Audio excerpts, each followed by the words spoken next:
We're going to waste no time and get right to introducing our guest. He is an award-winning journalist and author of several books, including Griftopia, Insane Cloud President, The Divide, and Hate Inc. He is also the editor of the Racket News on Substack, where he also writes, and he has this little side project that some of you guys may have heard of called the Twitter Files. The hardest working man in media, the James Brown of journalism, Matt Taibbi. Matt, great to meet you. Thank you so much for joining us. Great to meet you guys. Of course. Thanks for coming on. No, of course. Of course. I've very much enjoyed your commentary on the infighting in the kind of lefty media world, which is endlessly amusing always. So it is amusing. It is fun. It is fun. We try to atone for the sin of indulging in that by doing conversations like this. So thank you for helping us get into heaven, if you will. It's like Hail Marys. We have to invite on 6 union workers every time we do a segment like that.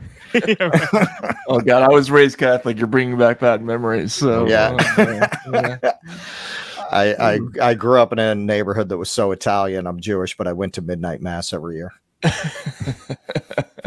lot of neighborhoods like that in New York. All right, well, Russell, I'm going to toss to you to get us started here. Yeah, it was great. Obviously, we've been covering the Twitter Files quite a bit. We jumped on live when you dropped Volume 1 that night. It was just one of those amazing news nights that, you know, we just dropped what we were doing and got a live stream going instantly. So it's great to talk to you. I'll toss to Russ to get us started here. All right. So I've written extensively about this. I am a confessed recovering MSNBC junkie. So I was watching it back when you were allowed on there. Right. You used to be on Rachel a lot. I think you had a regular segment on Olbermann, didn't you? Weren't you regularly on Olbermann? Well, that was with Current, not with okay, not back in the MSNBC. So I actually worked for Keith. I was like an employee of theirs, sort of. Okay, all right. But and then I think it was a holdover from when I worked for Spitzer, really, and then I ended up working for Olbermann somehow, which is ironic now, obviously. Well, yeah, I mean, he's flipped his wig at this point. So long before the Twitter Files, you were banished from the hallowed halls of respectable media punditry. You stopped appearing in those outlets. Now, was there a specific incident, or was it just a general gradual parting of the ways of your politics? Well, it's funny. When the Russia story kind of blew up, the few of us in the journalism community who were skeptics, we started to become kind of tight because there, among other things, because there were so few of us, and we kind of put our heads together and tried to figure out which was the last time any of us was invited on a major network. And I think I was the last one. It turned out to be the first week of January in 2017. I was on with Chris Hayes and Malcolm Nance, of all people. Wow.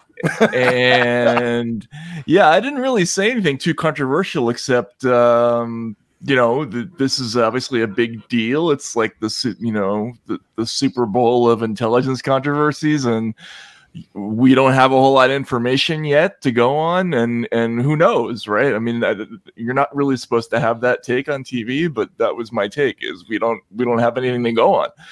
And I wasn't invited on after that. Then I had about a year later, I had a scandal. So it could have been connected to that, like the little my little Me Too thing. But there was a good year before that when I was kind of conspicuously not on TV, and I'm pretty sure that was connected to the Russia thing. Yeah, there was a palpable shift, which you've written a lot about, after Trump was elected, where just any dissenting voice was just not acceptable. And you wrote from very early on that as a reporter, you didn't really think that the reporting on Russiagate was justified by the information that was available. Yeah, I didn't have strong feelings about it. I mean, I had lived there, so people were always calling me about it.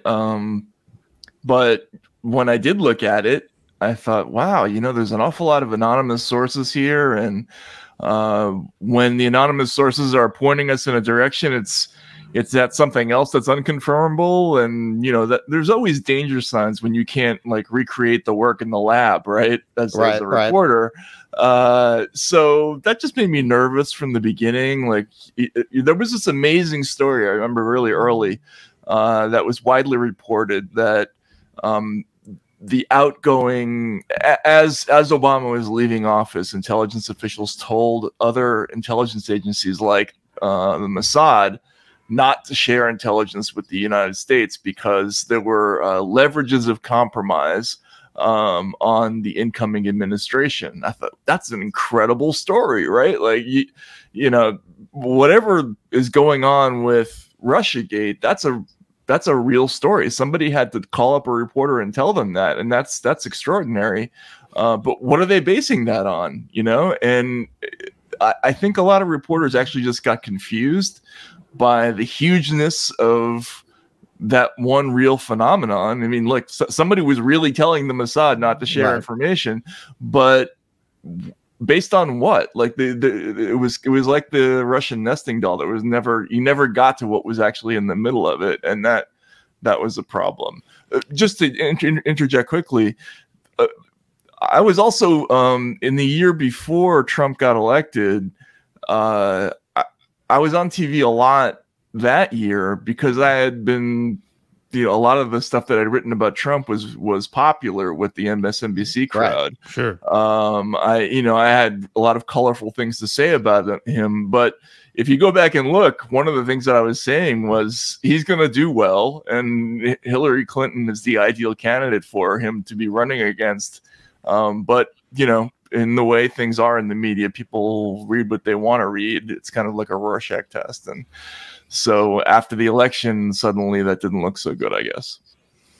Yeah, and then, you know, obviously you followed the Russiagate saga, you know, all the way through the end, and, you know, has it ended really? But you're right about, you know, in that sort of chapter on Hate Inc. about how Rachel Maddow was going to take the fall for this, and how a lot of, you know, respectable media was willing to throw her under the bus for the sins that they were all pretty much complicit in committing. I just have to tell you this because I think it's funny, because you wrote about March 22nd, 2019, which was yesterday. That was the day my twin boys were born. They had their fourth birthday yesterday. But here's how this happened. So my kids are born. My twins are born. It's like one of the most profound days of my life, right? And then when my in-laws come to the hospital to see them, they're hours old. My mother-in-law gets a beep on her phone saying the Mueller report was turned in, and they say there's going to be no new charges. And I'm like, oh, man, no new charges. I so want to go on Twitter and troll the libs now, but I can't. Like, I just had my children. Like, this is the most sacred day of my life, and I'm thinking, oh, I can't do it. I can't do it, but I wanted to. But you're right about those following days. And how it really didn't affect it didn't really affect that bubble at all. Were you surprised? I mean, Maddow, her reputation took a hit amongst people who already kind of saw her as having betrayed her former self to a large extent. Yeah, there were a lot of stories talking about how there was a big difference between cable commentary and you know, the hard news, the real reporting that we at the Washington Post and the New York Times do. And I was actually kind of slow in the draw to pick up on the fact that actually what happened at the Times and the Post was worse than what happened on MSNBC. Right. You know, the recent story by Jeff Gerth in the Columbia Journalism Review, he really highlights how this whole thing was driven significantly by major investigative pieces in the biggest newspapers in the country that had very dubious sourcing. They must have known that. They were, in the case of the New York Times, they had one story in particular about how Trump had repeated contacts with Russian intelligence. And, you know, that story turned out not to be true. It was repudiated publicly by the FBI. And they were arrogant enough to invite a Showtime crew in to film them putting that story to bed. But it was all wrong, you know, and I think it was a little bit of groupthink, a little bit of kind of mass hysteria that gripped the business at the time, and everybody, you know, in journalism, there's only one way that you get to have Robert Redford play you in a movie, and that's if you break a gigantic story. And I think when everybody smelled Russiagate, they thought this is our opportunity to have that happen, and you know, they got over their skis with it. Well, do you think really it's that they got out over their skis, or that's their business model? Because that's what you wrote about in Hate Inc. That right. This is their business model to get you all hopped up on anger and anxiety, and to always be waiting for the resolution that's just around the corner, hence the walls closing in kind of coverage. Oh, we're gonna get them in the next episode. You just wait. So is that really what it is? I mean, is it really a business model, or did they make an honest mistake? No, I mean, I think you're right. It's just, I think it's a little hard to accept. I mean, I've obviously written about this. There was a very influential piece that summer in 2016 by Jim Rutenberg in the Times talking about, I think it was called Trump is testing the norms of objectivity in journalism. And it was basically a clarion call for us to shift how we do business, right? We're going to no longer worry about being just true, but true to history's judgment. And this was like basically saying that we're going to take sides now. And if you remember the headline after Trump got elected, it was like foreigners, Democrats, and the students brace for Trump administration. And it was like this, it was sort of a call for audience solidarity. And this was a new business model. And yeah, absolutely, that's what they were doing is, you know, you feel terrible about Trump getting elected. So do we. Tune in tonight and we'll all work it out together. And, you know, we'll tell you about how it's all, you know, his presidency's coming to an end. You know, at the beginning of the end is here. Right. But I guess for me, rationally, I just never thought it was going to penetrate like the news desk to that extent. You know, there were a lot of old timers who kind of got quietly moved out during that period because they wouldn't go to the places that the paper wanted them to go, and we just didn't cover that significant change in the business during that period. Yeah, I mean, it's just so crazy. I mean, you wrote a book called Insane Clown President, how a guy just so transparently and nakedly scandalous as Trump, you would think the media would have no trouble whatsoever just finding legit ways to tear him down. Yet they found all of these completely non-legit ways to tear him down. And I think you've even spoken to this, and you may have even written about this, which is like the idea of framing Trump as this existential Hitlerian threat is what allowed them to feel no guilt or shame about playing fast and loose with the truth, because anything they did to tear him down was justified in their mind, whether it was true or not, to the point where I would, you know, try and debunk this Russiagate narrative every step of the way, and these people wouldn't even argue with me. They would just come back with, well, why are you defending Trump? What's wrong with you? Right. Yeah. And eventually this got articulated openly by people like Sam Harris, right? Well, yeah, exactly, right. Who came out and the Biden laptop, the thing that you broke your first volume of the file tabs. Yeah. Yeah, I mean, if it's in service of preventing him from being president, then, you know, it's like crime and punishment. Everything is permitted, right? And it's really it's kind of an amazing kind of philosophical story about this shift in the psyche of people in the media, that they went from this model about, you know, this sort of based on evidence and, you know, loosely speaking, obviously the media had serious problems always, but they went to this other model that was based on emotion and belief, and that's why you started to get this personality type.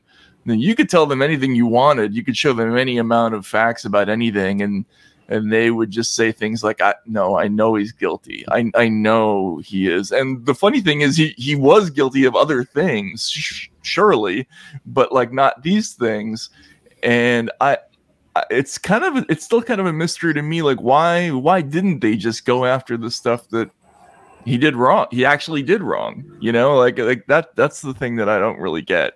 Well, it seems to me like there was and still is a sustained effort to shut down the sort of populist tide that had been making its way through the world, right? And so what better way to do that than to unite the intelligence services with the minority party at the time and try and piece together a sort of Lincoln Project type coalition, which ultimately, I mean, as cynical as it was, I mean, it seems to have worked fairly well up until this point. I mean, the GOP has fared poorly in the last 3 national races since then. So maybe they're on to something, as awful as it sounds.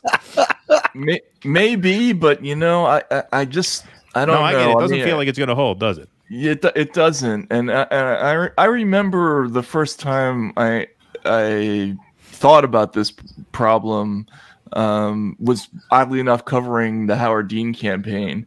And if you remember at the very beginning of Howard Dean's run, he was at the top of the polls, and he got there for 2 reasons that everybody thought was illegitimate in the political world. One, he was getting lots of small internet donations, right? And he was bypassing the donors, the big donors. And 2, he was sort of loosely against the war, and both of those things were considered illegitimate. And so there was this sort of avalanche of negative press directed toward him, because he represented something that voters actually in the Democratic Party actually liked, which was that he was actually opposing the war.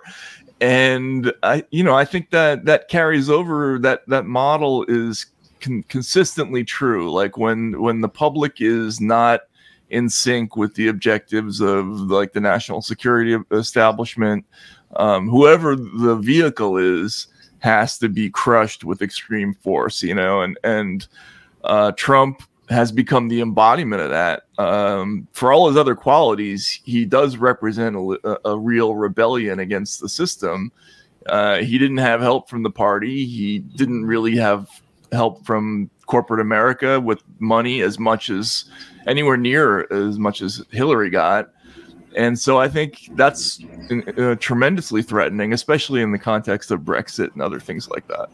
Well, that says it all right there when you say he is a legitimate threat to the system, because many on the left, and, Russ and I would consider ourselves on the left in most respects, many on the left don't see that. They think, well, he actually, is maintaining a certain status quo. They don't see him as the same threat, which brings me actually to a question that I wanted to ask you about your recent run-in with Debbie Wasserman Schultz in Washington, D.C., because she tried to pull that gotcha line on you, which I don't know if you saw our coverage of that, but we got into this before. But, she pulled that line on you. You say she had like a raisin face or something like that? I actually laughed out loud. Raisin-faced Medusa? Snake-haired Medusa looking something. See, well, it's great to be quoted by That's not one of my most eloquent quotes, but I thought it was great. Thank you. I thought you nailed it. I'm glad. I would have gone more severe with it, but then you wouldn't be able to quote it back to me, or else you'd get canceled. So I went with. I think I ended it on Tool. He's canceled. Yeah, right. Oh, that's true. You are canceled. All right. But she quoted that Rogan line where you said, once you start getting handed things, then you've lost. They have you at that point. You got to get out of that habit. And you responded by saying something to the effect that, a whistleblower always has a certain motive. And what I picked up on in that exchange was that these people cannot view Elon Musk as a whistleblower because he's rich, because he's the second richest man in the world. He represents institutional power. Therefore, he cannot blow the whistle on institutional power. So they don't view him in that way. Do you think that was, because that seems to be where our points of view can't really match up with a lot on the left and a lot of the liberals on this. They just can't compute in their head Elon Musk whistleblower. Billionaire cannot be whistleblower. Yeah, and I get it. And look, That line, it doesn't look good when they put it up there, and they're talking about and there's a big quote by me talking about, you know, the ethics of not being handed things. But it's a very different situation. I mean, one of the first stories I did for Rolling Stone was covering the campaign, and I started to become frustrated by the way journalists were every day like lining up like farm animals just to be fed these sort of press releases and bits of information, and then immediately after that they would be fed the most amazing food. Like that was the whole secret of the campaign. And something clicked in my head, and I stopped eating. Like I went on a hunger strike. I didn't eat for the rest of the trip. And by the end of it, I was crazy. But that for me was a big metaphor. Like don't take things and don't eat. But what I was quoting was something from a Cy Hirsch book, and he was talking about the experience of being invited to Langley by the CIA to do a story about an Israeli spy they had caught, and he was just very uncomfortable about that because here was somebody who was the committed adversary of the CIA being invited in by the CIA. It makes you feel weird. But this situation, you're right, it's different, and people can't process it because they think of how rich and powerful Elon Musk is compared to the ordinary person. But you have to think about this in the context of all of these other massive institutions and this other thing that we're discovering, this kind of like censorship industrial complex, which is, you know, it's even bigger than executive power. I would say it's, you know, it's a right. In the context of that, even somebody like Elon Musk is a relatively small player. I think people have to understand that. And, you know, it's having $200 billion that can turn into not a lot of money quickly. I mean, I know how that sounds, right. But yes. And I always viewed him, as somebody who was, creating a problem just by opting out of this very airtight information cartel that had been created, and that we were learning about later in the Twitter files. There's all sorts of reasons why Twitter's non-participation in these coordinated schemes creates issues, among other things, because a lot of these NGOs are dependent upon free fire hose data that they've been getting from all these platforms, and when he cuts that off, it's like messes with everybody's rice bowl, and so that's a problem. And but no, yeah, people can't process the fact that somebody who's rich and powerful can also just be a cog in a system as well. Well, and that's where all of this, I mean, I have a whole page on my news feed that's just hits on Elon Musk. There's a whole Elon Musk section where it's just hits on him. Where are the hits on Bill Gates, who lied to the public about the manufacturing capacity for vaccines as an excuse for not releasing the IPs? Why aren't they hitting Bill Gates?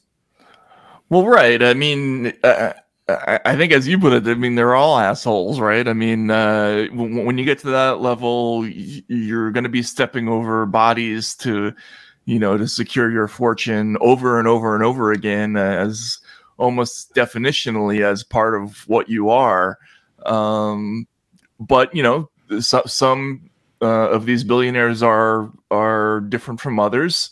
Some of them have different motives and get into different things and do different things with their money. Some of them just want to be hedonistic and buy yachts that have 2 helipads on them. I think that Jeff Bezos actually has one of those. Like, why you would need 2 helipads, I'm not sure. But I see Jeffrey Epstein having 2 helipads. Well, because they might have to evacuate those pretty quick. They might not. Yeah, right. Bezos, I don't know. Yeah. But I think Elon, I don't know him very well. But what interaction I have had suggests to me that he's got a legitimate and sincere desire to do something in opposition to some things that have happened in the last 5 or 6 years, I would say. He's patriotic in his own way, like maybe not in the same way that some other people might perceive patriotism. But I think he's doing this for reasons that don't have to do with money or self-interest particularly. Certainly Twitter is not like your ideal business opportunity if you were going to spend $44 billion, I think. So, and that's part of that. Honestly, that was part of my calculation when doing this story. After I met him, you know, is this the kind of person who's going to sell me out and give me information that's going to end up making me look like a complete jackass later? I didn't think so. I mean, obviously that's not scientific, but it's part of your reasoning when you do these stories. I mean, that's a really interesting answer, because in that way, I think there's a parallel to Trump as well. I had a lot of my friends asking me, why is Donald Trump running for president? There must be some motive, right? He's doing it for money. I'm like, no, I don't think so. I mean, I think, you know, as crazy as he is, I think he thinks he'd be a good president. That's why I think he's doing it. And I think Elon's doing this for a, you know, I think he has a very similar motive in that sense. And, you know, we talked about Bill Gates and Jeff Bezos and Musk. To a certain extent, though, I think like these Twitter files could not have happened unless an eccentric, uber rich billionaire, of course, you know, did it. Because to me, like 1,000 guys making 600 grand a year are going to be much more loyal to the system than one guy who's worth $200 billion, because those 1,000 guys making 600 grand have something to lose if they piss off the wrong people. Whereas Elon is one of the handful of people in the world who can afford to just, yeah, take $45 billion, buy the app, and let it ride. We'll see what happens. Absolutely, and your average person who's sitting on explosive information can't afford the unknown negatives that might come with letting a bunch of journalists run loose in a conference room, you know, going through your company's emails. I mean, even just from a liability standpoint, one of the things that actually reassured me that this story was kosher was the look on the faces of some of these lawyers whenever they saw us. You know, there was a look of dread that looked real to me. And you know, and this is the kind of thing, it's a 1 in a million thing, and obviously it would never happen unless he had that thought. And yeah, I think people, you know, should realize that that this is the kind of thing, it just doesn't happen very often. I mean, I can't think of an analog to it, frankly. Well, and also as you point out, in the end, he's a cog in a system, and 200 billion, that can go away. There was no real upside for him personally to do this, particularly given that the people who are most swayed by the corporate media that's pounding him every day are the people who buy Teslas. Right. Right. And give out contracts to, you know, space companies, right? I mean, like, definitely if he was acting out of pure self-interest, this would not be the thing you would want to do, obviously, because it's created a host of problems. And I mean, you see the way the media has reacted, and that started before we came on board, obviously, but it's accelerated 100-fold since the Twitter file started. You know, it's the Hitler of the Month Club thing. I think you've all seen this playbook a million times. Like, you know, whenever we want to crank out ultimate evil, Saddam, Milosevic, whatever, you know, and now we do it to people in our own country. And it's even more intense. I mean, I'm sure you've had the experience. I run into people who I know personally, and if you even mention Elon Musk's name, they like cringe. Like they don't want to be in the same room with the word echoing in it, which is incredible. The media environment has gotten that intense now. Well, since we got onto this, I wasn't planning on asking you this, but you may be able to answer this question. I have a theory about how this happens. Right after you drop the Twitter files, I'm sure you are aware that this whole panoply of media figures critiqued you in almost exactly the same words. that you've gone from a great reporter to being a servant to Elon Musk, all variations of that, as if they all got a phone call from the same person. Yeah, imagine doing PR for the PR for the world's doing richest PR man. for the world's richest man. That was the formulation. Yeah. How does that happen? Does it appear in an op-ed in an outlet that they all turn to, like the New York Times or the Washington Post, and then they just all take the marching orders and repeat it? I mean, obviously they don't meet in an Illuminati chamber in black robes. How do they all get the same phrasing? Is it one of them starts it and then they all repeat it? How do they do that? I don't know. At the level of that kind of journalist, I have no idea how that happens, because obviously you've seen it with bots and trolls, you know, the kind of K-Hive type trolls. And I've actually seen people who've done analyses of how those networks work, and you'll have like a targeting account that will sort of give the talking points of the day, and it's not followed by any of the other accounts, but they all look at it, but those are bots, right? They're not real people. These are people with careers and profiles. I find it very hard to believe that they're getting a memo from the Center for what's that ridiculous, the Center for American Progress, the Center for American Progress, CAP. Exactly. Like that doesn't seem likely to me, but it also seems impossible that they would all use that same language.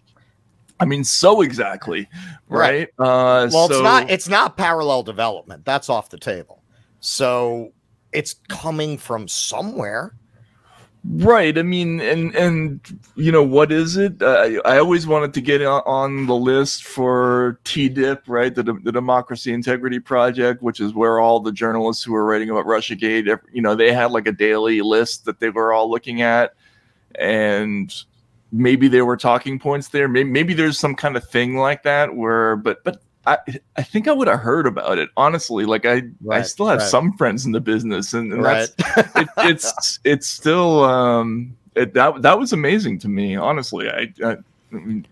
You see it with trolls, but to see it with anchor people it was incredible. Yeah. Well, it's a way of just this sort of guilt by association smear without having to actually address the substance of your work. And we saw that dynamic on Capitol Hill as well. So I wanted to ask you about that. Just want to say, everybody, please like this stream and subscribe to this channel if it's your first time here. We thank Matt for helping do PR for YouTube's poorest men right now. He's helping PR for that. So if you can give us a like and a subscribe, please do that. But no, on Capitol Hill, I noticed, I mean, you probably expected the Democrats to be about as hostile as they were. Were you surprised by how much, the Republicans sort of sounded like the lefties of old, butting in and say, hey, wait a minute, are you asking him to reveal his sources? I mean, that happened a couple times, as I recall. But then also, were you surprised at the lack of interest in your work itself? Because just like they use the PR for the world's richest man smear online, they seem to employ a similar tact here, where it was all guilt by association. Is, hey, did you get paid for this? Or, they talked about Elon as well. What were your reactions to those two things? A, how the Republicans handled themselves, and B, the fact that the Democrats, you probably expected some hostility, but I would imagine you might have expected them to engage more with the work itself rather than resort to the tactics they did. I expected the attacks to be more sophisticated. Right. For those who are familiar with my work, there's stuff to go through if they wanted to. Like if they wanted to go back in the exile and do a little research, they could have made for a very rough hearing for me. But I know how I've covered Congress long enough to know basically how these hearings operate. The members don't really do any work themselves. Most of their aides actually don't do the work themselves. It's usually a couple of committee staffers who put together cheat sheets for each one of the members individually. So the quality of the attacks really depends on who's sitting in that minority office and how much time they've decided to allot to that hearing versus another hearing. I was surprised that they didn't put up, first of all, they didn't put up another witness, which would have significantly improved the situation for them, because the way it looked persecutorial. That situation with just Michael and me sitting there being insulted repeatedly while we sat there open mouthed. It was very bad video. Like the strategy of not having somebody sit there to speak on their behalf, I think was odd. Right. But they didn't. The fact that they didn't want to go anywhere with the material itself. I mean, I guess I wasn't surprised, but I'm just disappointed. Like you'd think there'd be one Dennis Kucinich in the committee, right? Who's actually interested, and there is an interesting conversation to be had about this stuff. These issues aren't easy. You know, the internet's insane. There has to be some kind of thing that we decide upon to make, you know, it more make it a better experience for people, and make it more socially beneficial, I guess, without having to resort to this top-down authoritarian system. That's something that has to be talked about. Why not just do that? Like, it seems like that would play so much better on TV from their point of view. Like, even if they didn't want to agree with what we were saying, they could have said, well, what about this? What about that? What's your solution to this? If you don't have one, aren't you just complaining? Like, they could have done a million things other than just attack our character and imply that we're being paid off. I mean, like, it's just so amateurish, the whole thing. I was a little shocked by that. Yeah, and who they got to head that? What was her name? Plaskett? I never heard. It was like a non-voting delegate from some occupied territory somewhere. Like, all of a sudden she's here, she's running it, and then you go to answer a question, and Washington Social reclaiming my time. I'm like, are you here to get information from Matt and Michael, or are you here to grandstand? It just seemed to be a big opportunity for them to get their digs in for the cameras, so that some of our peers in our space can put out videos saying how much she owned you. I mean, that's what it seemed like it was. Yeah. Well, look, they're learning the mechanics of YouTube. Have reached into Congress. It's kind of amazing to watch, actually. Even 4 or 5 years ago, the members had no idea what the YouTube was, and they didn't understand how important it was. And now, as you see from that hearing, they don't even bother trying to put together a coherent presentation about anything, because all they're looking for are 30-second pieces of video that they know that somebody else will put up for them, and that's really it. Like, there's no discussion, there's no legislating that goes on, there's no deal making. I mean, they're just performers in a reality show that they don't get paid for. It's kind of amazing. Well, does that tell you? Sorry, Russell, go ahead. Well, that's what struck me watching it. It was very bizarre watching Jim Jordan sound like Abby Hoffman. He's raising all the civil liberty issues, all the protection of the press issues. I said, if you time traveled someone from 1975 and made them watch this, and you asked them who was who, they would think the Republicans were the Democrats, and they would assume the Democrats were Republicans, which I think makes it very hard for people on the left today to know who to align with. Of course, and your immediate reaction to that is to distrust the motives of the Republicans for suddenly becoming champions of free speech, when they were exactly the opposite 15 years ago, and that's totally legitimate. I understand that, but some of those members, like Jim Jordan was a friend with some former liberal Congress members that I know. Like there was a thing once where there was some collegiality among the members. They might have played at being enemies in public, but behind the scenes they got along well. Like that's how the Audit the Fed bill happened, right? Because Ron Paul and Bernie, while they have completely opposite worldviews, they do get together. They were able to see the light on certain things. And I think, the First Amendment is one of the things that members used to be able to agree on relatively. And also it's also true, and this is a tough pill for Democrats to swallow, but you know, the party that represents you know, the less affluent voters tends to be more aggressively in favor of free speech. Like those voters tend to cling to those rights a little bit more because that's all they've got, you know. I mean, or not, it's not all they've got, but that's one of the things that they have. And you know, the Trump voter was exercising their right to say "fuck you" by voting, right? Like that was part of what they were doing. You know, the Democratic Party has become an affluent party in the last 16 years. You know, I think it's 41 of the 50 richest districts have Democrats, you know, in office now, and I think that's part of your explanation right there. Well, I mean, I've floated this theory before. I would love to get your take on this. I think one of the reasons why the Republicans tend to be more in favor of free speech now than the Democrats is because the Republicans actually have a political ideology. They actually have a point of view. They have a worldview. You mentioned Bernie and Ron Paul. Like, they have worldviews. Democrats don't have a worldview now. They are just a middle management party of status quo maintenance. And so if you don't have an actual point of view, then what do you need a First Amendment for? In fact, the First Amendment kind of gets in your way at that point, does it not? Because with a political ideology comes confidence in your ability to defend that point of view. So therefore, the First Amendment doesn't scare you because, all right, I'll have an argument with somebody, I'll win it, and that'll be that. I don't think Democrats have that same confidence in their point of view because, as we've seen in these first 2 years of Joe Biden, they stand for nothing.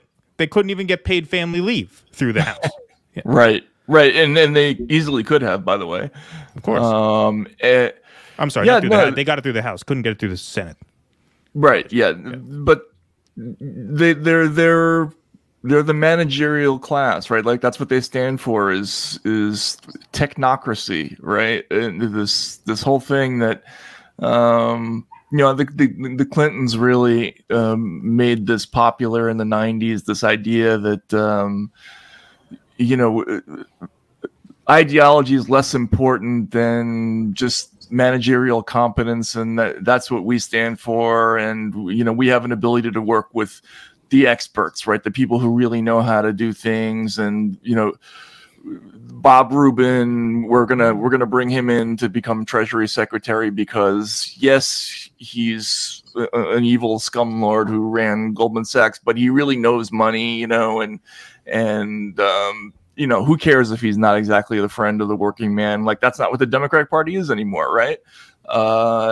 I think that's just who they've become. They've become. It's funny because when I lived in Russia, there was this group of people that the Clintons kind of helped install in the Kremlin, who were nicknamed in Russia the energetic young reformers, and they described themselves as technocrats, and they had no ideology. They were just sort of deal makers who vaguely represented democracy and not communism.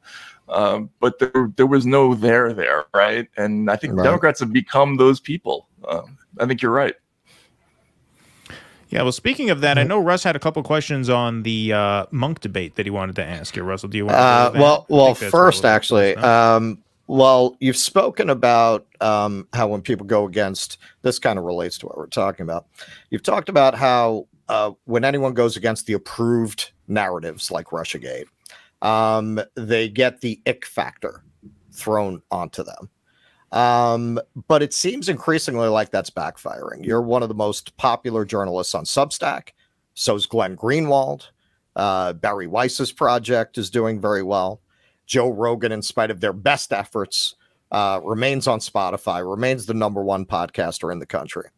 How much longer can our elites maintain control over our institutions when the public so clearly despises them that they seem to just go to the opposite of whatever they want them to do? As soon as they signal they like something, they want to go in exactly the opposite direction, which is a big part of the story of Donald Trump.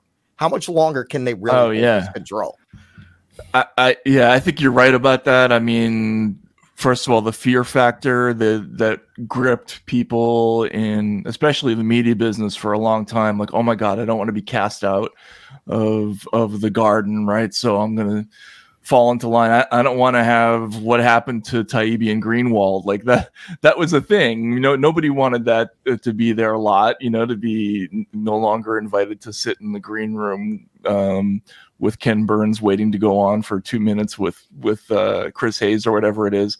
There was a lot of fear about that.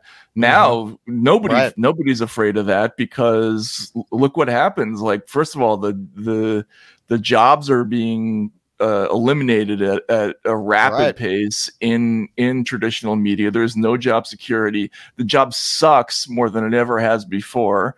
They make you do basically non-journalism, and in independent media, you can actually make a lot of money, which was never possible in journalism. Like, which is a totally ironic, bizarre ending to this whole thing. So I think that's happening. But also the larger point that you make about Trump, which was something that everybody missed in 2016. I wrote about it a little bit, which was they like him because you hate him. The fact that the journalists couldn't get that, and still to this day don't get it, is amazing to me. I mean, shouldn't it be crystal clear to these people that the overriding appeal of Donald Trump is how upset he makes these hated people that they see on TV? There should be no mystery to that whatsoever, and somehow there is. Like, I just don't know how that happens. Yeah, I mean, that's the one campaign promise he totally lived up to every single day, was making liberals cry, right? And that's really the only one he lived up to, really. I mean, but you know what? But that's the most important one. Well, that's the most, of course. Yeah.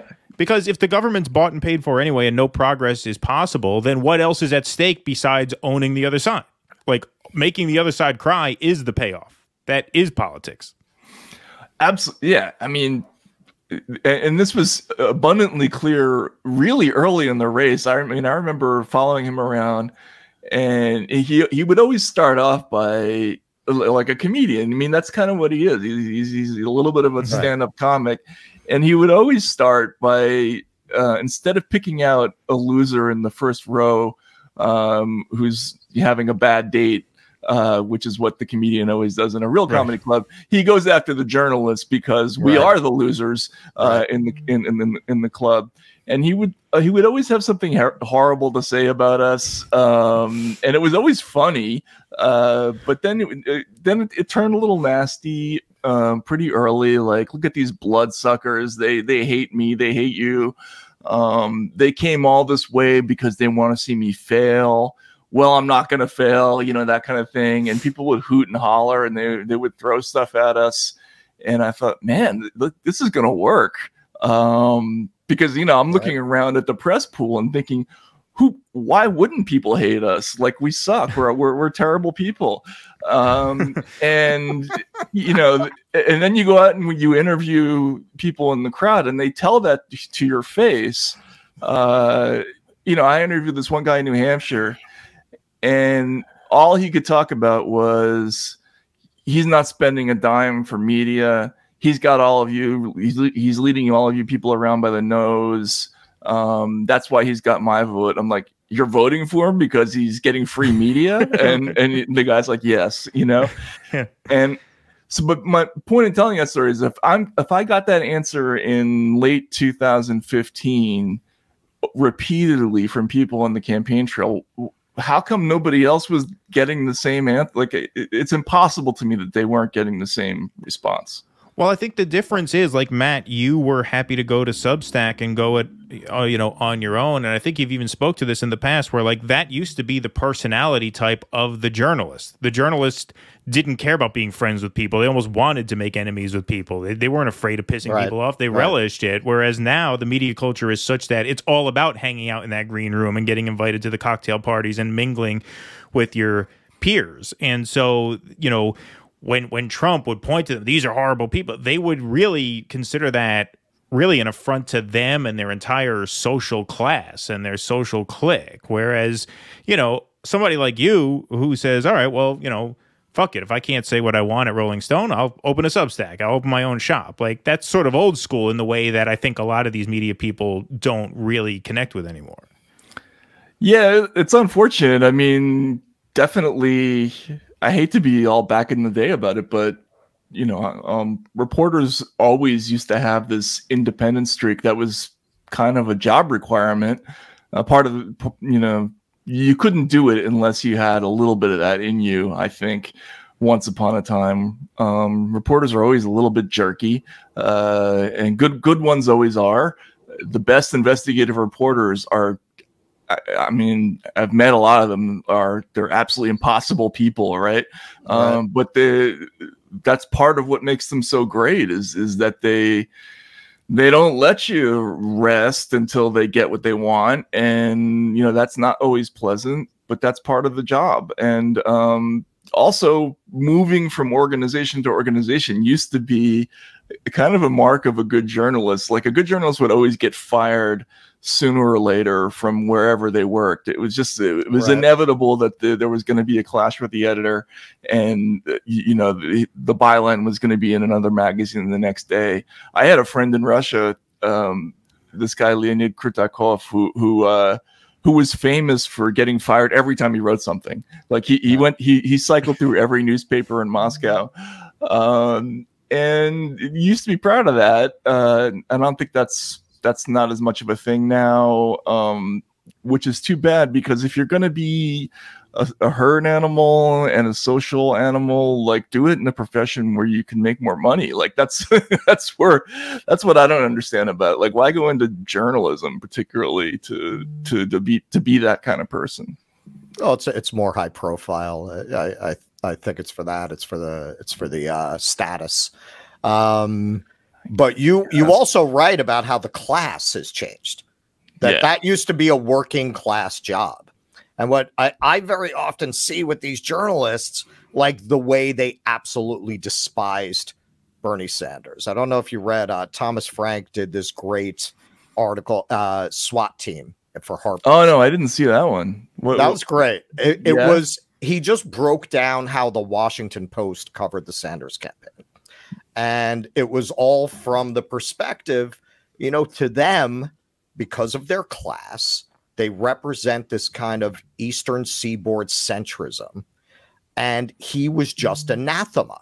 He was this creaky old corpse of the New Deal come back from the grave to haunt them. He was just out of bounds. They ruled him out of bounds. And that's really what you see in their reporting. It's a class perspective. I don't think it's that. Again, a lot of people, when we talk about the media this way, think we're suggesting some kind of conspiracy. You don't need a conspiracy where class interests converge. They simply saw him that way. They weren't lying about it. They weren't writing these vituperative op-eds because they were making it up. That's how they saw him. He doesn't belong. This isn't right. We're not going back to that. Yeah, they thought of him as a line jumping backbencher, you know, communist or whatever it was, like whose job was to maybe make a headline once every 3 years or whatever, and make sure that the actual lefties voted for the real candidate. The number of times the words "real candidate" appeared in a story with Bernie Sanders was so incredibly insulting. The other thing I think they didn't like about Bernie is that he was sincere. Like that's a quality that journalists can smell out, and they see that as, I think they see that as somebody who's not willing to do what it takes to win. Like, if you're not a good liar, then you're not qualified to be in the club. But yeah, the looking down the nose at Bernie was deeply distasteful. And you know, I was a big fan of Bernie's. I thought he was really onto something, and but for a few mistakes, he really could have done something special.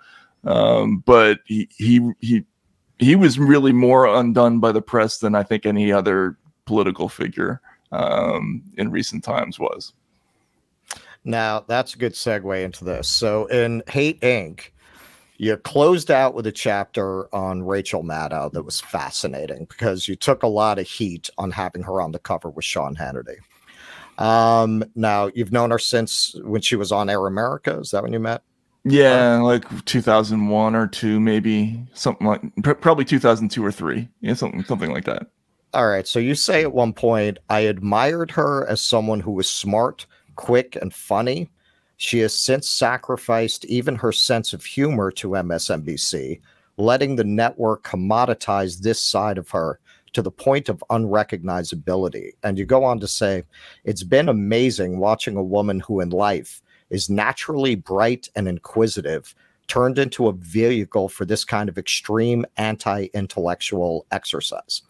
Now, can you say more about that in terms of how a host like Rachel Maddow or Chris Hayes, people who you actually say in that chapter in regards to Maddow that she's smart enough to know better, so you blame her for this more than you blame Hannity.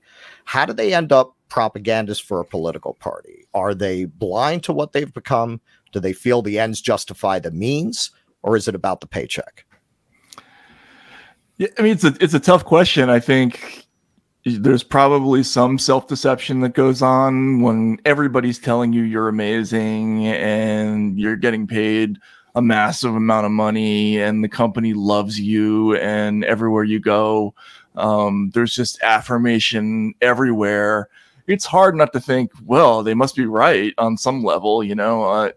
I'm sure that figures into the equation, but you know, there's a thing about going to sleep at night and sleeping well that I think was always a major part of the equation for most like reporter types.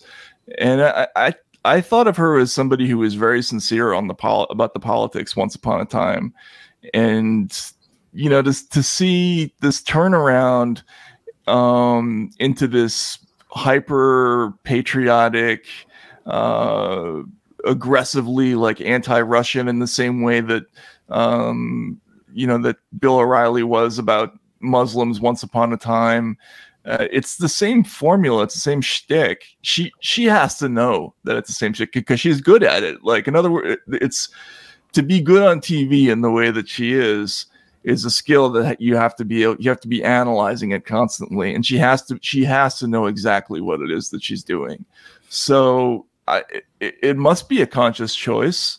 What people I think don't get is they'll come back at you and they'll say, yes, but she doesn't lie the way that Sean Hannity does. Well, first of all, she does a little, you know what I mean? Like, I think in the last 5 or 6 years, I think you could argue, you know, it's a pretty tough call as to say, you know, who's a bigger liar lately. But more than that, it's just the technique of feeding a gigantic audience this totally useless and regressive product, which is rage-based and emotion-based, and she has to know that she's kind of guiding people into a place of non-thought, and that's you know, it's just disappointing. I guess you do it for the money. I don't know. I mean, I would think that she could make $1.5 million or $2 million doing something better, but whatever, you know. I mean, it's a choice that people make. Those incentives seem to exist even in smaller media outlets as well. Like, you know, we're here on YouTube and Rumble, and, you know, there's this indie media space that, you know, you mentioned at the top of the show. You've watched us comment on other, you know, intra left media feud, things like that, right? But the same incentives of feeding an audience what you think an audience wants to hear, so you know they'll keep coming back, right? I mean, we've been chattering about the Marianne Williamson campaign. We think there are a few people in this space who are hyping that in order to get people tuned into their next episode, just the way Maddow hyped Russiagate in order to do. Like, I think those incentives apply across the board. Have you noticed any of those trends happening in smaller media outlets too? Because I think it's almost a universal motivator. Yeah, absolutely. I worry about it all the time. I mean, look, the business is what it is. It pays. You know, audience optimization is clearly the strategy of the day. You are rewarded for you know, creating solidarity and trust with an audience, but there are different ways to do that, right? Like I think personally, I hope my audience will stick with me if I say something they disagree with, at least a few times, right? In the past, I always thought that audiences actually liked you more if you were willing to, you know, go against type a little bit. At Rolling Stone, even though they didn't particularly love it, for instance, I did a lot of negative stories about the Obama administration after being very positive about him as a candidate, right. Which, you know, I think they were both the correct way to approach those stories. But yeah, no, that dynamic definitely exists. You definitely have to worry about it. But I think in the same way that media people always overestimated how short the attention span of readers it was, I think they worry too much about people leaving if they say the wrong thing. Yeah. Actually, audiences tend to be more forgiving about that.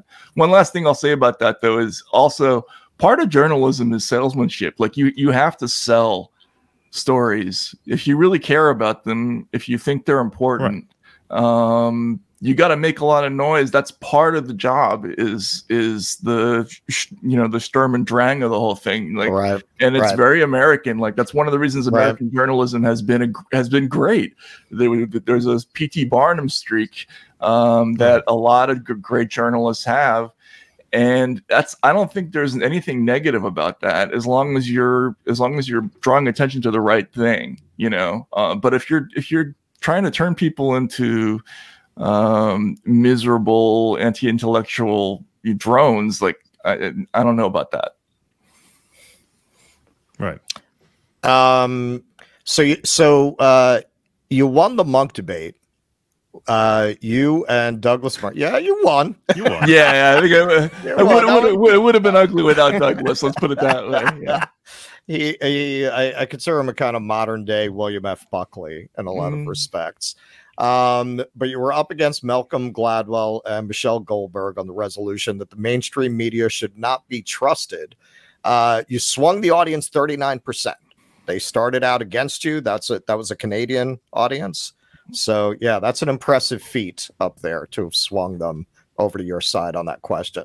Gladwell seemed to have only one argument for you. Because the news business of the past that you compare favorably, more or less, to the current model was less diverse, you're actually expressing a nostalgia for a whiter industry, even though I don't think a lot of people know this. You're actually mixed race yourself.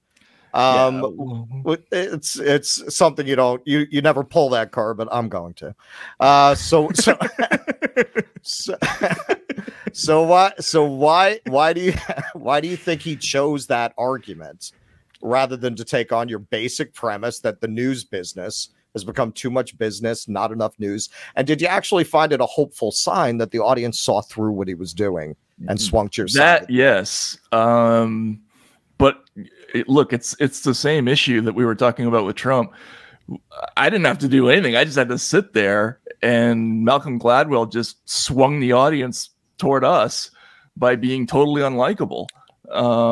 And this is a feature of that kind of person now. Right.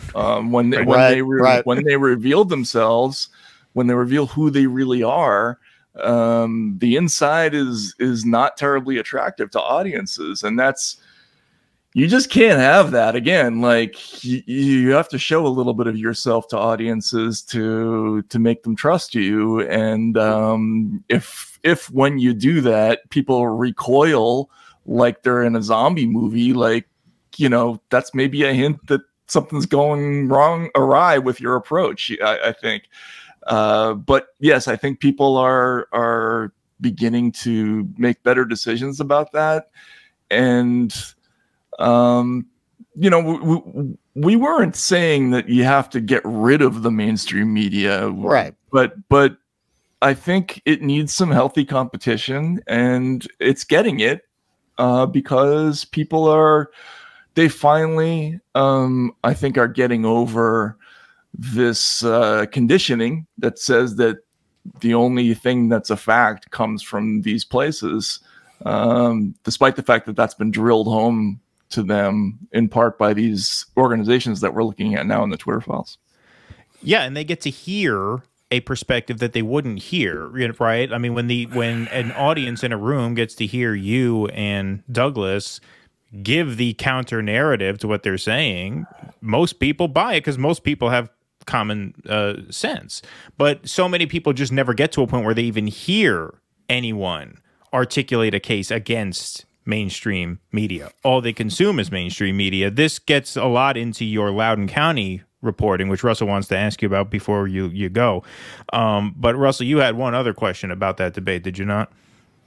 Yeah. Do you consider it a sign of the times that your co-debater here was Douglas Murray, who most people would consider a right-winger, whereas maybe 20 years ago, your partner would have been somebody more on the left, and the people that you're debating this with are people who would be considered by most, not by us, but by most, to be left or liberal? I guess I think all those distinctions have become ridiculous now. Right. They don't really hold. And the caricatures of left and right have become totally meaningless in most popular discourse. The moment I knew that was true was when there was that call for Bernie to renounce the endorsement of Joe Rogan, who's like probably to the left of 80% of America. Honestly, like if he's your idea of a fascist whose endorsement is, you know, you're trying to win an election, by the way, and he's the most popular media figure in the country, and that's too much for you. Yeah, I mean, I think these things have become absurd. Also, the idea that everybody has to have the same set of beliefs about everything. Right. I don't remember that being true previously. Do you? Like, No. I always thought it was kind of okay for us to disagree about 6 or 7 things. Like, and now you have to have like this perfect starter kit where everybody has exactly the same views about everything, and that's weird to me too. Is it weird to you? I mean, it is weird, especially considering like how they perceive the risks at this moment. Like if you believe that Trump is this existential threat to life on Earth, you'd think you'd want to broaden your coalition, not shrink it. I remember Greenwald tweeted out at one point, he said, the left seems to be the only political faction that seeks to become smaller. Like they actually seek to shrink in numbers, not to grow. Now, that would be weird under any circumstance, especially under a circumstance like this, where you have out of one side of the mouth, you're obsessed with, we have to beat Trump. We all have to unite and elect someone who could beat Trump. And then out of the other side of your mouth, there's all this canceling going on of people who don't subscribe to every single point on the list. And not just canceling, but like outright you know, final character assassination. You know, Jill Stein is not just wrong, she's not just Ralph Nader, she's not just an obstacle, she's a traitor to the country, who cannot be countenanced. And you know, Tulsi Gabbard is a Russian asset. Like they just, every one of the people that they've kicked out of the club is not just out of the club. They are you know, unacceptable, right? And I think this is one of the things that we're going to get into. I think with the Twitter file stuff is eventually, you know, I'm going to have to write about this, but I think the goal of a lot of these anti-disinformation movements is to push people out of the realm of even discussability. Right. Like Right. it's not just to smear them. We're not even going to see them. We're not going to talk about them because they've been excluded physically from the conversation. And that's happened to all of them. Well, yeah, I mean, Rogan is the most extreme example of that, because when you see a picture of Joe Rogan, people think he's like an Alex Jones type because he's big with the tattoos and the MMA. So they expect when they hear Joe Rogan, they're going to hear an Alex Jones type rant. And then he's just like very nice, mild-mannered, soft-spoken, almost a little shy at points. Totally. You know, almost a little timid. And they're like, wow, I did not expect that. Like, that totally doesn't fit the way the media portrays him. But you notice when they portray him, you never actually get to hear him speak. You never actually get to hear him present himself as he actually is. Right. And also, don't you ever wonder, like, there has to be an NBC executive who at least a couple of times tunes into that show and realizes this guy's talking for an awful long time. He's not didactic. He's not talking down to people. Right. He's got a massive audience just by not being a dick. Like that's the whole thing. Exactly. And why can't we do that? We can't do that because why? Like that is kind of a mystery to me. I just don't get that. Well, I have right here actually your code. Oh, excellent. Book. Yes. Yeah. And look, I don't agree with him on everything. I agree with a lot of his basic premises. He takes it a little too far sometimes for me. I've also caught some of his show on YouTube, Uncanceled, I think it's called. And yeah, I think I would advocate more of a synthesis between, hey, maybe we should take into account these other things about Thomas Jefferson, but we don't have to throw out the things that were good about Jefferson. Maybe we could just expand our understanding of Jefferson. Sure. I think he goes a little to the right of that for me, but his basic premise that we've gone completely insane in tarring, kind of distinguishing the West as very unique and having a history of cruelty, slavery, barbarism, and inhumanity, that I very much agree with. We've kind of erased the rest of world history to create that narrative. Yeah, and in Douglas's case, I always give extra credit for someone who expresses himself or herself really well, and he's such a good writer and speaker that I think that's important in a weird way. But sure, yes, this whole idea about demonizing the Enlightenment, I see it as kind of transparent. Like, I don't buy it as totally sincere. I think it's really just sort of a war on rights, on the basic ideas of ordinary people having their own power, or their own political power, without direction from some kind of intellectual vanguard or something like that. I think that this whole idea of the West, and particularly America, as a unique evil is just a ploy to go after that stuff, to me. Because the modern movement, it's just such a coincidence that they want to tear down the freedom of speech and all these other things at the same time that they're suddenly discovering that, Thomas Jefferson had slaves and things like that. Like, I think that's just too much of a coincidence for me. Well, I think when you're trying to push ideas that can't pass rational examination, it becomes very important to attack the idea of rational debate as the arbiter of truth. Right. Yeah. No. And one of this question contains one of my favorite all-time Matt Taibbi article lines.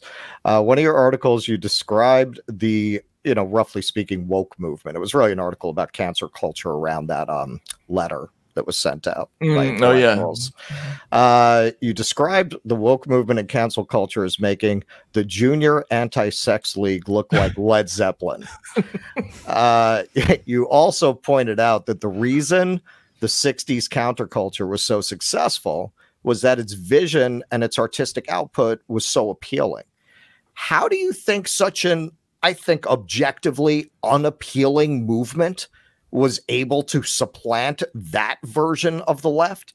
And is there a way out of this hell that doesn't go through the right? I think that is the source. The winter of our discontent is that question right now. How do we get out of this? Yeah, that is such a tough question, because the first one is such a conundrum to me, right? Young people used to be the defense against this kind of thing happening, because they would never go for any movement that had crappy art and no sense of humor, and didn't have good movies, or a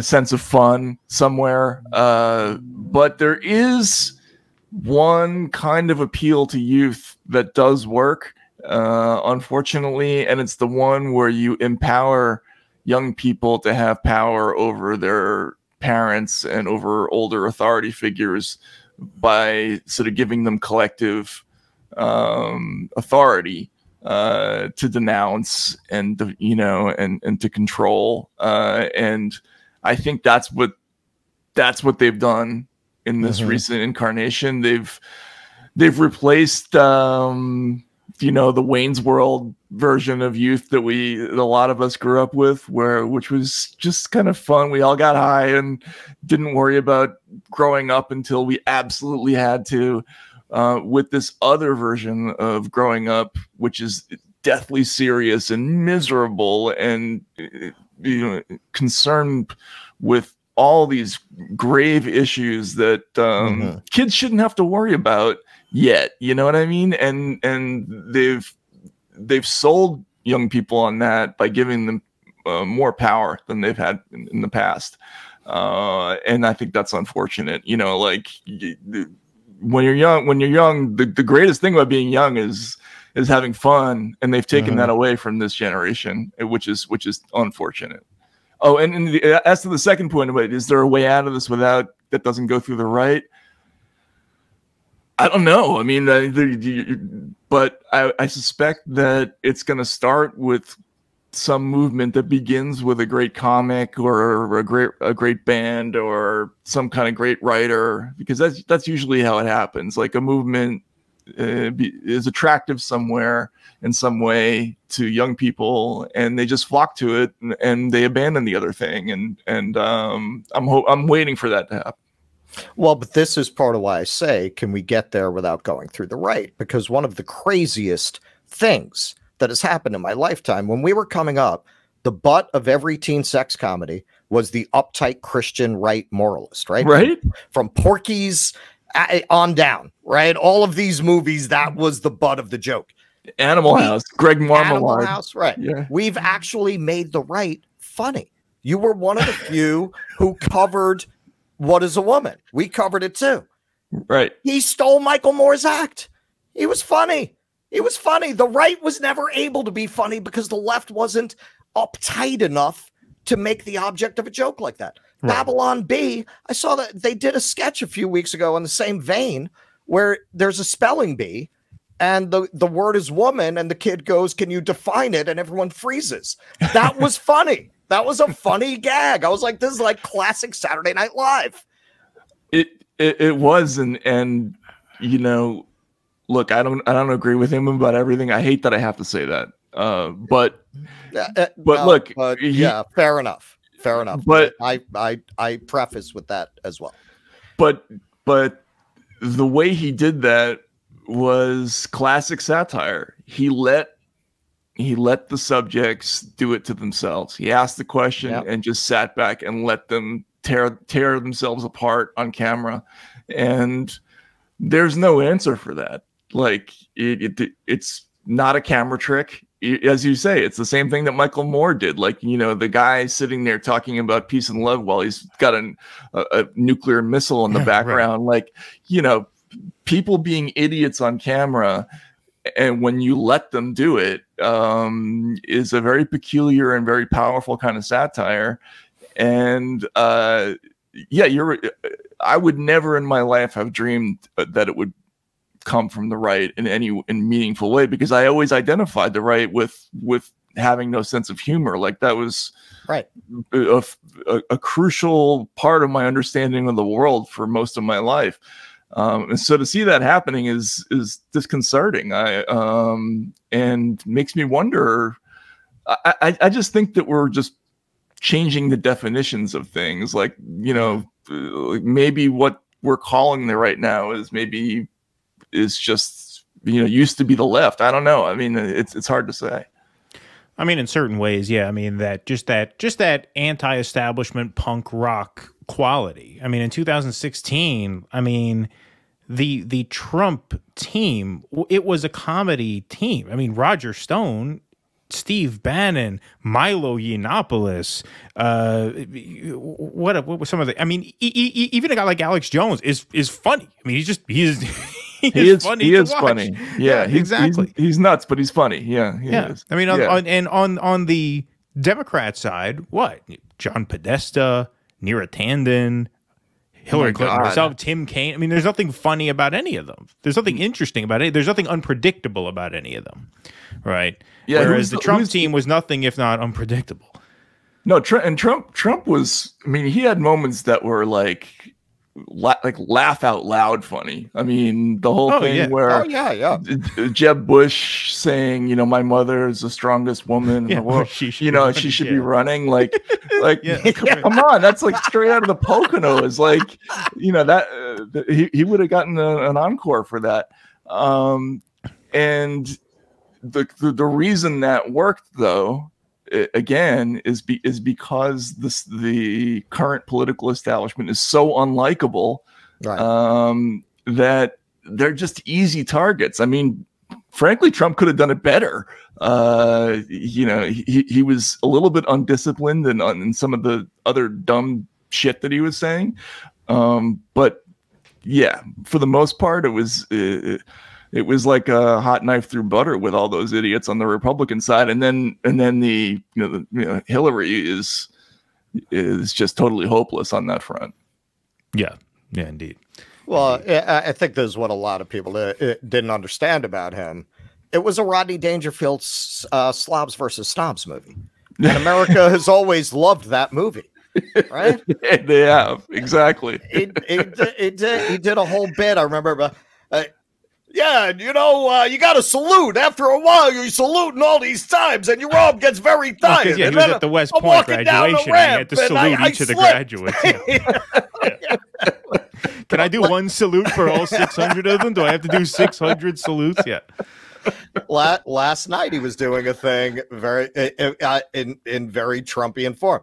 Yeah, you see, you got the guy. He's competing in the transathlete. He picks up with one hand. He picks up the weight. Whoa, that's it. He wins right away. It's like Andrew Dice Clay, right? Yeah, exactly. Yeah, absolutely. Absolutely like Andrew Dice Clay. Yeah. Oh, yeah. Amazing. All right, so I've noticed you've been appearing on. You just did something with Ben Shapiro a month or two back. You were on Fox News after the Twitter files. Okay, so now this is going to be used. It's already being used as evidence that you're an agent of the right, the same way they used that on Glenn Greenwald. So it's kind of damned if you do, damned if you don't. They take you off of all of their platforms. And then when you go to talk about your journalism anywhere else, the only places that they've left you to go, well, now you're a right winger. Is there any way to get out of that trap? No, I'm past caring about that, and actually, I'm embarrassed that I ever cared about it. I thought about it, you know, when I first started writing about the Russia thing. I was exceedingly polite about it at first. Like I was like, hey, folks, this might end up, you know, kind of going badly for Democrats if this whole thing turns out to be bullshit. Maybe we should consider that. It was like very hesitant. And then for my troubles, I was immediately like denounced as a Russian traitor. And then came all kinds of other stuff that was even less pleasant than that. And I thought to myself, my God, like I've never been treated this badly, even in the worst, like at the height of the Bush years, like, you know, Andrew Breitbart. I wrote a horrible obituary of him right once that I'm a little embarrassed about. And even then, when I deserved it, they didn't go after me like the Democrats did. And they build within you this fear and shame of talking to the other side or going on their channels. And once you get past that, like, why should I worry about their opinion? It's totally illegitimate. And beyond that, especially with the Twitter file stuff recently, my feeling about that is, until they come up with a good answer for why they're not paying attention to this, I'm going to make as much noise about it as possible and make things as unpleasant for them as possible. Like, there's no reason not to at this point. And I had always been very hesitant. I had never gone on Fox before this year. Yeah, I never saw you on there. And but now I just couldn't care less, honestly. Yeah, I mean, I think that's a great answer, because, you know, I felt similarly about having to address, you know, people who were, you know, accusing me of, you know, coddling the right wing or something. Not that I'm a public figure, to 1,000th the extent that you are, but just I'm talking about within my circle of friends, right? You feel a need to kind of defend yourself against that. And part of it was during the Sanders campaign in 2020, you needed a lot of these assholes to vote for him on March 3rd, 2020. So there's like a date on the calendar where, like, I need you idiots to vote for the person I want you to vote for. Once that's over, at this point, I have no reason to be invested in you morons anymore. So at that point, I just really don't care. And also, by engaging and by worrying about what they think, you're handicapping yourself by giving an assumption of good faith to people who do not deserve it. Like, these people are not honest actors. They're not honest arguers. They're not good faith actors. So you're just wasting your time trying to win them over. They're not interested. Right. You're giving up. It's like you're giving them, you know, 4 runs at the beginning of a baseball game that they don't deserve. You know what I'm saying? let's start at 0-0, see how that works out. And you know, I don't think they're going to do very well, frankly. These people have forgotten what a fair fight looks like, and that's why they suck at it. You know. So anyway, yeah. But I don't. To answer your question, I don't care anymore. Yeah, fair. All right, one final question, if that's okay. You did a great 4-part series about the events leading up to Glenn Youngkin's victory in Loudoun County. I think it kind of predicted a lot of what went on in Ron DeSantis's 2022 midterm performance. In both cases, there were enormous swings toward the GOP in Democratic counties. In both cases, debates over CRT and gender theory in the public schools played a key role. And in both cases, the press labeled the results as evidence of white supremacy, even though people of color were a huge factor in both places and were absolutely decisive in Virginia, as you illustrated in the story. Now, you are the only reporter I saw really go behind those white supremacist headlines and explain what actually happened there. And I think, correct me if I'm wrong, I didn't see you circulate a lot, even in the alternative media, when you dropped those articles. I think maybe the tide is turning a little bit now. I think maybe even a lot of people in our space were afraid to talk about your thesis on there. So I really want that to get out there, because I think even our viewers, because it wasn't, unless you read that series, I don't think you heard this reporting. I don't think you heard the case that you made. Can you explain a little bit about what actually happened in the Youngkin election and what it might say about the political landscape? Yeah. So first of all, I hadn't covered schools for a while. So it had been some time. So I had to kind of reacquaint myself with all of the basic issues that were going on in the public school landscape. And I had read all these Washington Post stories that were telling me that this was a phony, ginned up right-wing conspiracy theory about critical race theory being taught in schools. And I thought, well, you know, I mean, if that's true, I want to see what it is. And so I went down there, and the first thing I learned is that the issue is like, you know, 180 degrees in the opposite direction. It starts out because there's a large Indian and South Asian immigrant community in Loudoun County. It's largely people who came over and were coders for the government in the 90s, and it's their kids who are in public school. Right. And they dominate the gifted programs because they have, among other things, this cultural thing about relentless studying and homework. And so it was some absurd number in Loudoun County, like 70% of the people who got into the gifted programs were South Asian.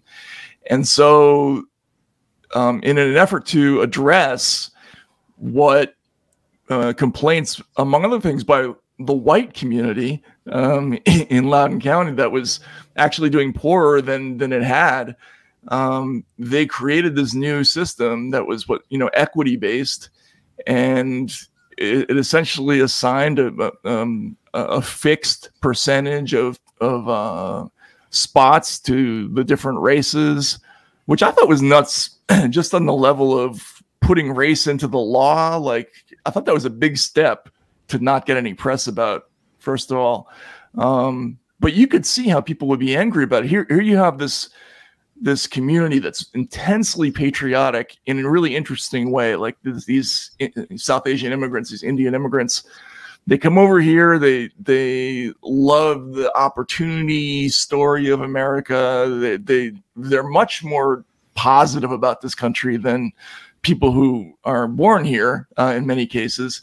And they feel that that promise has been betrayed by this unfair system within the schools. Now, this led to a whole series of other things and other decisions that had to do with what kinds of things were going to be taught in schools and how they were going to grade.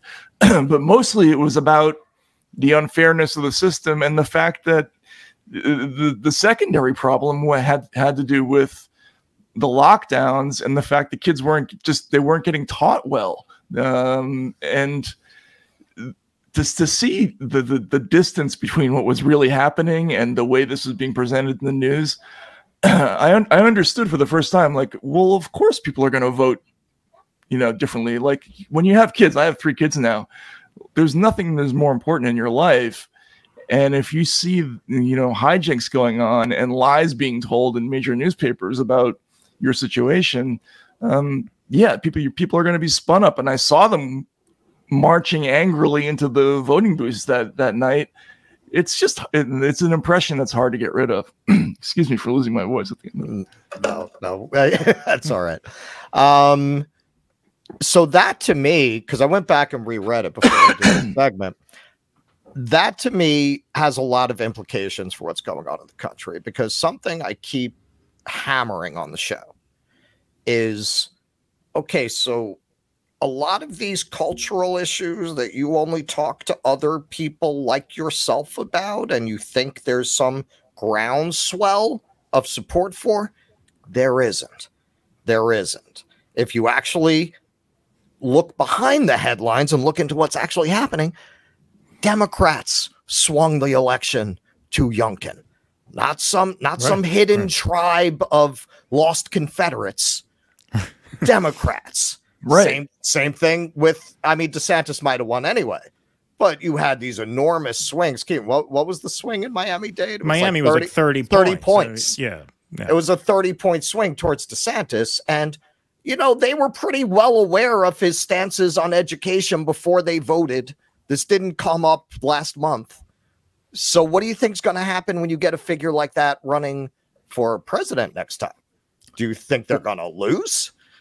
Well, again, the Democrats have always relied upon their massive advantage in the education issue to to compete in the suburbs, to compete with, you know, the people they used to call security moms or soccer moms, right? They had a 29-point advantage on education when Barack Obama got elected the first time. That's down in the single digits now. In some places, it's like a wash.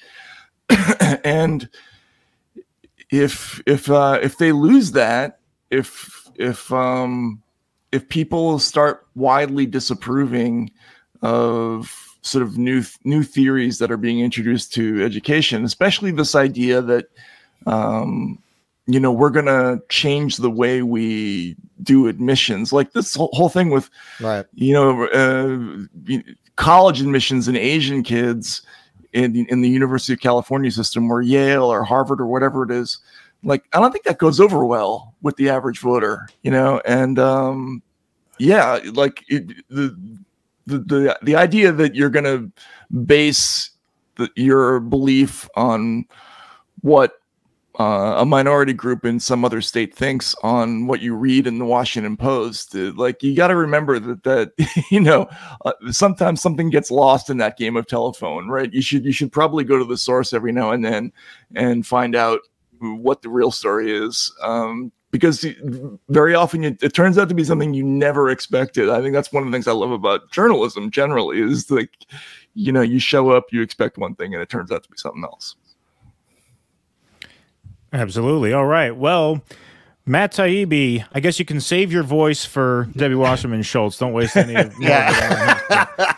But excuse me. See, I picked up on it there. No, it was great to meet you. Thank you so much for making the time for us tonight. You want to tell people where they can find your work on Twitter, and now you're the Racket, right? Yeah, it's racket.news. So we're just, yeah, it's on Substack, racket.news, and I'm at mtaibbi on Twitter. But thank you, gentlemen, for having me on, and you know, let's do this again sometime. Oh, thank you very much, Matt. It was a lot of fun. All right, take care. Great to meet you. Thank you so much. Nice meeting you. Please clap.